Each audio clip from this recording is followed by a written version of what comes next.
Welcome back royal dairy YouTube channel. So நம்ம இன்றைக்கி இந்த வீடியோவில் பார்க்கக்கூடிய பார்த்தீங்கன்னா இஸ்ரோ இன்டர்ன்ஷிப் வந்து எப்படி அப்ளை பண்ணணும், ஸோ என்ன மாதிரி டாக்குமெண்ட் ப்ராசஸ் இருக்குன்றதெல்லாம் பார்த்தீங்கன்னா டீட்டெயிலாக அந்த வீடியோவில் செக் பண்ணி பார்க்கலாம். ஸோ நீங்கள் நம்ம சேனலுக்கு வந்து ஃபஸ்ட் டைம் வந்திருக்கீங்கன்னா நீங்கள் நம்ம சேனலை வந்து மறக்காமல் சப்ஸ்கிரைப் பண்ணிவிடுங்க. ஸோ அதுக்கு முன்னாடி நம்மளுடைய சேனலுடைய பிளேலிஸ்ட்டை வந்து ரீசன்ட்ஸ் வீடியோலாம் போய் செக் பண்ணி பாருங்கள். உங்களுக்கு பிடிச்சிருந்தால் லைக் பண்ணுங்கள், ஷேர் பண்ணுங்கள் அண்ட் மறக்காமல் கமெண்ட் பண்ணுங்கள். ஸோ நம்ம இன்றைக்கி இந்த வீடியோவில் பார்த்தீங்கன்னா இஸ்ரோ இன்டர்ன்ஷிப்பை பற்றி தான் நம்ம வந்து டீட்டெயிலாக பார்க்க போகிறோம். ஸோ இஸ்ரோ இன்டர்ன்ஷிப் அப்ளை பண்ணுறதுக்கு முன்னாடி நீங்கள் வந்து யாரெல்லாம் எலிஜிபிளாக இருக்கலாம்னு பார்த்தீங்கன்னா MSc, MTech, BE, BTech, integrate course படிச்சிருக்கிற எல்லா கேண்டிடேட்டுமே எலிஜிபிள் தான். ஸோ அவங்க வந்து எப்பப்போ எந்தெந்த செமஸ்டர் முடிச்சிருந்தா எலிஜிபிள்ன்றதை பற்றினா நம்ம டீட்டெயிலாக பார்க்கலாம். ஸோ அதுக்கு முன்னாடி பார்த்தீங்கன்னா நீங்கள் இஸ்ரோடைய அஃபிஷியல் வெப்சைட்டுக்கு போயிடுங்க. ஸோ இந்த ஆஃபரை வந்து யார் ஆஃபர் பண்ணுறாங்கன்னா Vikram Sarabhai space research centre, Thiruvananthapuram. So அவங்க தான் வந்து ஆஃபர் பண்ணுறாங்க. ஸோ நீங்கள் ஆஃபர் பண்ணுறாங்க. அதுக்கு மட்டும் இல்லாமல் நீங்கள் வந்து இந்த வெப்சைட்டு போயிட்டீங்கன்னா உங்களுக்கு வந்து இன்டர்ஃபேஸ் இந்த மாதிரி தான் இருக்கும். ஸோ இந்த academic project and internship over review and அப்ளைன்னு சொல்லி இந்த ரெண்டு ஆப்ஷன் உங்களுக்கு ஷோ ஆகும். நான் டிஸ்கிரிப்ஷனில் வந்து லிங்க் கொடுத்துட்றேன், நீங்கள் யூஸ் பண்ணிக்கோங்க. அதுக்கப்புறம் பார்த்தீங்கன்னா general instruction for the academic project and ஒர்க்னு சொல்லி கொடுத்துருக்காங்க. ஸோ இதை பொறுத்த வரைக்கும் நீங்கள் வந்து இந்தியன் சிட்டிசனாக இருக்கணும். ஸோ உங்களுடைய லாஸ்ட் ஒரு 5 செமஸ்டருடைய மொத்தம் ஸ்கோர் வந்து பார்த்திங்கன்னா உங்களுக்கு வந்து 65% மேலே இருக்கணும் அபோவ். ஸோ 60% இவங்க கொடுத்துருக்காங்க. ஆனால் மினிமம் வந்து நீங்கள் வந்து எவ்வளோ ஹை ஸ்கோர் பண்ணியிருந்தீங்கன்னா உங்களுக்கு வந்து பெட்டர் ஆப்பர்ச்சுனிட்டிஸ் இருக்குன்னு நான் சொல்லுவேன். ஸோ இவங்க வந்து கொடுத்துருக்கிறது வந்து மினிமம் எலிஜிபிலிட்டி தான் கொடுத்துருக்காங்க. So minimum eligibility 60% and CGP வந்து 6.2 இருக்கணும்னு அவங்க சொல்லியிருக்காங்க. நீங்கள் வந்து அதை யூஸ் பண்ணிக்கோங்க. ஸோ நான் முன்ன சொன்ன மாதிரி தான் இந்த ப்ராஜெக்ட் ஒர்க்குக்கு வந்து யாரெல்லாம் எலிஜிபிள் ஸ்டூடெண்ட் சொல்லியிருக்காங்கன்னா இந்த கரண்ட் இயர் ஸ்டூடெண்ட், இந்த BE, BTech, BSc physics, chemistry, diploma electronics, mechanical, computer science student, and ME, MTech and MSc physics, MSc chemistry, MSc meteorology, phase science technology and phase physics, ocean and atmospheric physics science, atmospheric science, oceanography, computer science and data analytics or data science students, MSc data science students also eligible.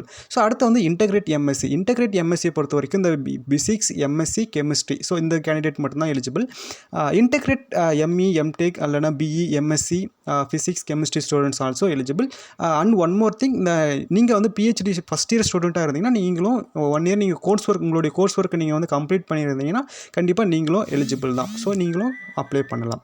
Okay, இந்த project இப்போ வந்து individually okay. இப்போ in case நீங்கள் வந்து BTech ஸ்டூடெண்ட்டாக இருக்கீங்கன்னா உங்களுக்கான project எப்படி இருக்குன்னு பார்த்தீங்கன்னா உங்கள் பிடெக் இருக்கக்கூடிய சேம் மெம்பர்ஸ் வந்து 4 மெம்பர்ஸ் இருக்கணும். ஒரு குரூப்பில் 4 மெம்பர்ஸ் இருப்பாங்க. அவங்களே வச்சு தான் உங்களுக்கு வந்து குரூப் அலாட்மெண்ட் பண்ணி உங்களுக்கு நீங்கள் ப்ராஜெக்ட் பண்ணுற மாதிரி இருக்கும். சரிங்களா?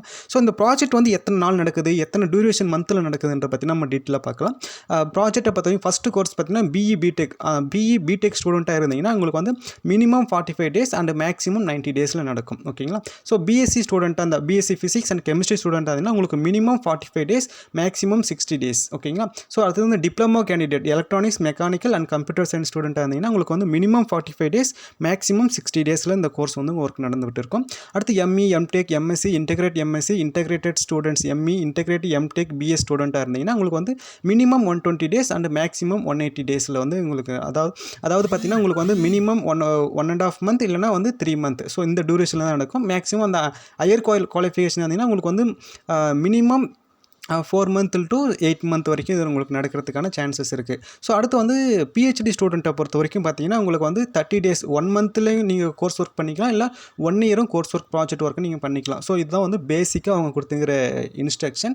ஸோ நீங்கள் வந்து பிஃபோர் நீங்கள் அப்ளை பண்ணுறதுக்கு முன்னாடி டாக்குமெண்டேஷன் எல்லாமே ரெடி பண்ணி வச்சுக்கோங்க. உங்களுடைய சிவியாக இருந்தாலும் சரி, அந்த கரிக்குலம் இன்டெக்ட்னு சொல்லுவாங்க, உங்களுடைய பயோடேட்டாலாம் ரெடி பண்ணி வச்சுக்கோங்க. உங்களுடைய scope of interest, motivation letter, so why should apply for ISRO அதுக்கு அந்த letter, so head of the இன்ஸ்டியூஷன்லேருந்து நோ அப்ஜெக்ஷன் லெட்டரு, அப்புறமா ஹெட் ஆஃப் த டிபார்ட்மெண்ட்லேருந்து நோ அப்ஜெக்ஷன் லெட்டர், உங்களுடைய சுப்பீரியர் கைடு கிட்ட இருந்து நோ அப்ஜெக்ஷன் லெட்டர், இதெல்லா லெட்டருமே நீங்கள் வாங்கி ஃபைல் பண்ணி அட்டாச் பண்ணி நீங்கள் அனுப்பணும். ஸோ இந்த வீடியோ வந்து நம்ம அப்கமிங் வீடியோஸில் வந்து நம்ம அந்த டாக்குமெண்டேஷன் ப்ராசஸ் எப்படி இருக்கணுன்றதை பற்றி நம்ம ஒரு டெமோ வீடியோ நம்ம அப்லோட் பண்ண போகிறோம்.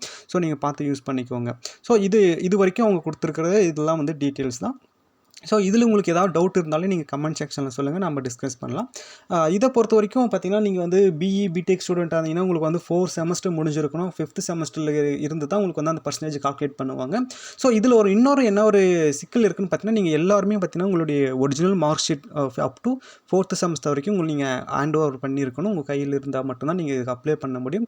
ஸோ நீங்கள் வந்து அப்ளை பண்ணிவிட்டு உங்களுக்கான ரிசல்ட் வந்த பிறகு பார்த்தீங்கன்னா உங்களை வந்து நேரடியாக வர சொல்லுவாங்க. அப்போ நீங்கள் வந்து இந்த டாக்குமெண்ட் எல்லாமே அங்கே சப்மிட் பண்ணுற மாதிரி இருக்கும்.